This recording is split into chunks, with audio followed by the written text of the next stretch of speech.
দেশে যা শুরু হইলো, গরিবরাও গাড়ি ঘোড়া চালায় খাইতে পারবে না।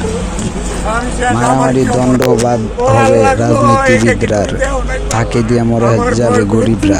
গরিবরা সঞ্চয় করে গাড়ি কিনলো, তার গাড়িটা দেখেন পুইরা তার অবস্থাটা কি করলো গাড়িটার। আপনারা সবাই দেখেন, এইসব যদি হয় দেশের পরিস্থিতি, তাহলে কেমনে বাঁচবে গরিব দুঃখীরা, কি নিয়ে বাঁচবে? বাংলাদেশের কি আমরা কি আশাই করছিলাম এইসব?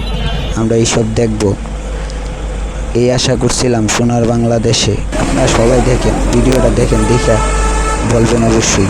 আমার চ্যানেলটা লাইক শেয়ার করে সাবস্ক্রাইব করে যাবেন, যেন আরও ভালো ভালো ভিডিও আপনাদের কাছে নিয়ে আসতে পারি। এই দোয়াটাই করবেন। দেখেন তার অবস্থাটা কি হয়ে গেল, সে কি নিয়ে বাঁচবে, কি নিয়ে খাইবে? দেখেন